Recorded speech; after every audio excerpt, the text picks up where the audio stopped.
ঠিক আছে, আসসালামু আলাইকুম বলো। আসসালামু আলাইকুম, আপনার স্বাগত জানাই। মামে রান্নাঘরে আপনাদেরকে স্বাগত জানাই।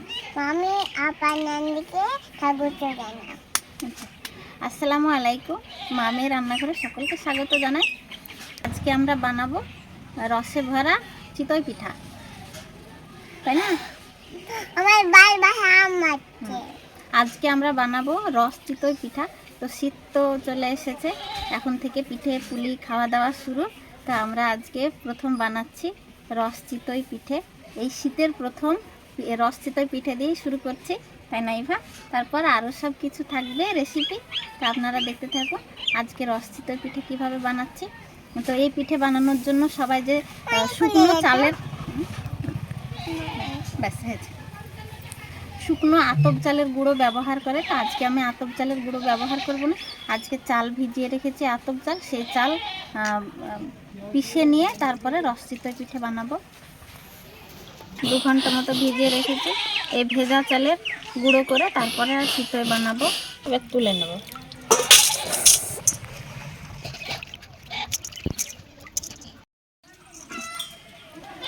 এবারে ছেঁকে রাখা চালটা এখানে কুলোর ওপর একটা কাপড় নিয়েছি, এটাতে দিয়ে দেব, একটু ঝরঝরে করে নেব। এরকম ঝরঝরে করে নিয়েছি, হয়ে গেছে। জলটা যে গায়ে গায়ে লেগেছিল সে জলটা শুকিয়ে গেছে। এবার শিলনোড়াতে করলে হয় গুঁড়ো, কিন্তু মিক্সিতে গুঁড়ো করবো, একটু তাড়াতাড়ি হবে। তো এই মিক্সিতে গুঁড়ো করে নেব। এভাবে অল্প করে চাল দেবো আর একটু মোটা মোটা করে গুঁড়ো করে নিতে হবে। এরকমভাবে গুঁড়ো করে নিয়েছি। খুবই একটা মিহিও নয়, আবার খুবই মোটাও নয়, মাঝারি করে আপনারাও মিহি করে নেবেন। এইভাবে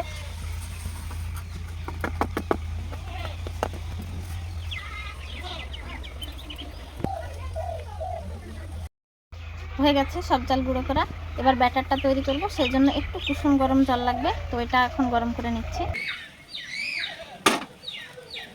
একটুখানি কুসুম গরম করে নেব, খুব একটা বেশি গরম করতে হবে না। হয়ে গেছে কুসুম গরম, এবার বন্ধ করে নামিয়ে নেব। এবার ব্যাটারটা তৈরি করে নেব। একটা বড় গামলাতে নিয়ে নিচ্ছি,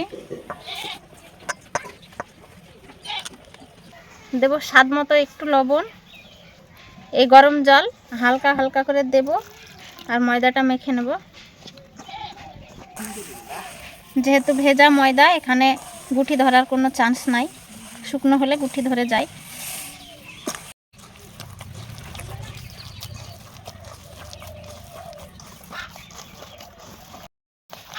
এইভাবে হাতের সাহায্যে ভালোভাবে ফেটে নিতে হবে। যত ভালোভাবে ফেটবেন চিতই পিঠা তত ফুলবে ভালো।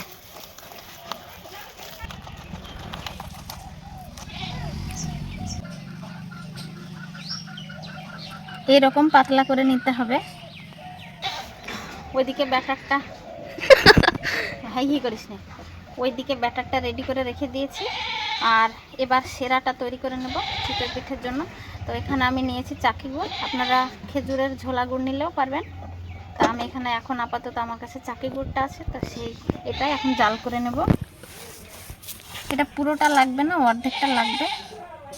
তা আমি কেটে নিচ্ছি।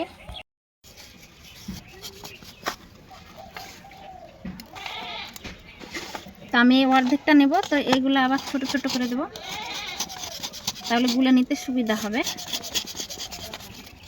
এইরকমভাবে চাকি গুড়ের দলাটা আমি কেটে নিয়েছি। এবার সেরাটা তৈরি করে নেব। আমি দুধটা জাল করে নেব।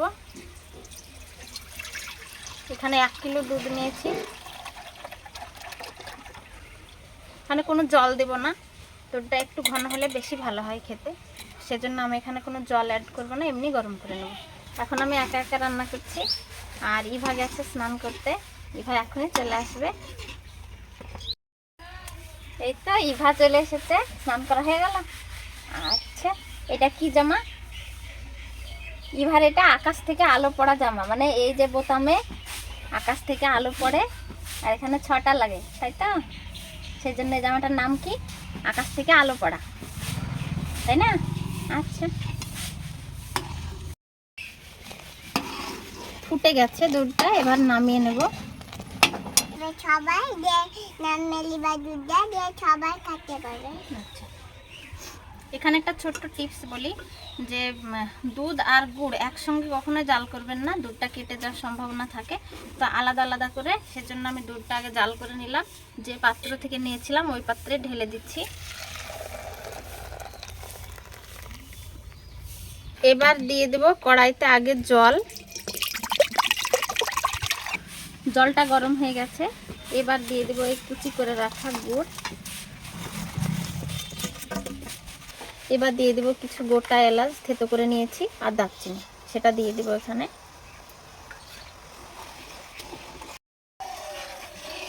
চিতই পিঠা যেহেতু রসে ডুবিয়ে খেতে হয়, তো সেজন্য এই গুড়ে মিষ্টিটা একটু কড়া করে দিতে হয়। তো শুধুমাত্র এই গুড়ে হবে না, যেহেতু আরও দুধ মেশাতে হবে, তারপরে চিতই পিঠা পড়বে সেখানে। তো সেজন্য আমি আগে থেকে গুঁড়ো করে রেখেছিলাম চিনি, বা এমনি গোটা চিনিও দিতে পারেন। তো আমার এখানে গুঁড়োটা ছিল, সেটা দিয়ে দিব।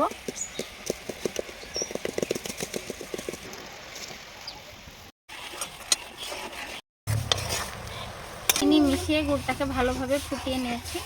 তো এবারে দুধ মিশিয়ে দিলে হবে না, দুধ যেমন আলাদা করে জাল করে নামিয়ে রেখেছি, এটাও আলাদাভাবে জাল করে নিলাম।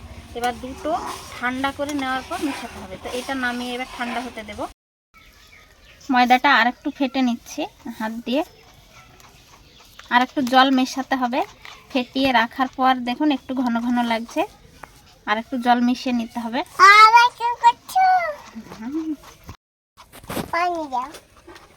হালকা একটু জল মিশিয়ে নেব, একটু একটু করে মিশিয়ে দেখতে হবে, খুবই পাতলা হয়ে গেলে তো হবে না।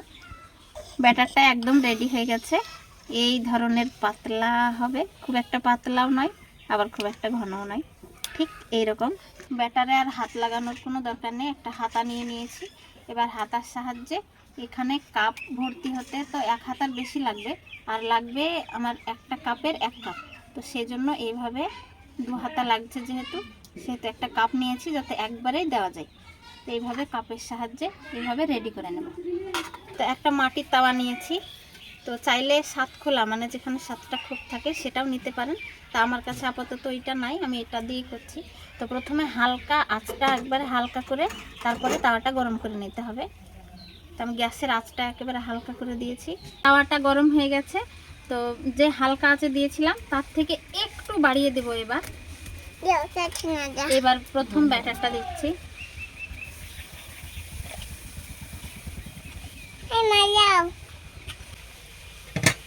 এবার একটা ঢাকনা দিয়ে ঢেকে দেব। কি হচ্ছে এটা? পিঠে না পিঠে? কি পিঠে হচ্ছে? পোলাও পিঠে না চিতই পিঠে? কে খাবে? কেমন করে? বাবা! ঢাকনাটা খুলে এবার দেখব কি অবস্থায় আছে। হয়ে এসেছে, কিন্তু এই যে মাঝে আর একটু অংশ বাকি আছে, তো সেটার জন্য আর একটুখানি ঢেকে দেব।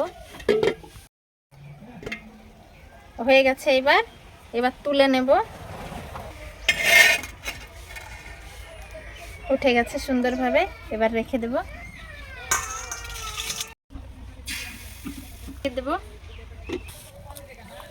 হয়ে গেছে এটা।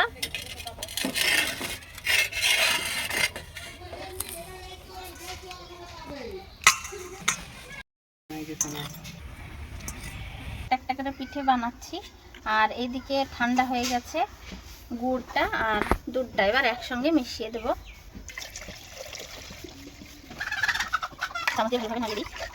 হয়ে গেছে আমাদের চিতই পিঠে বানানো, একদম কমপ্লিট।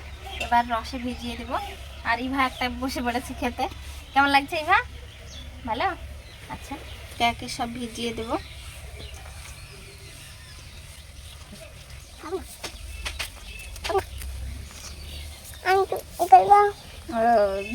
এখানে এসে দাও, এখানে এসে এবার দাও, এখান থেকে দাও, রেখে দাও। হ্যাঁ হ্যাঁ, থাক থাক। হয়ে গেছে আমাদের চিতই পিঠা। এবার আর একটা পাত্রে তুলে নিচ্ছি। এবার আমরা টেস্ট করবো, তাই না ইভু? আমার কাছে চামচ দিয়ে না ছোট চামচ? হ্যাঁ, কাঁচা চামচ দিয়ে না ছোট চামচ? ওই ছোট চামচ দিয়ে। ও, আজকে ইভার ছোট চামচ দিয়ে আমরা খাবো। হ্যাঁ। যাচ্ছে না পড়ে হ্যাঁ, যাতে না পড়ে। একদিকে তুলে নিল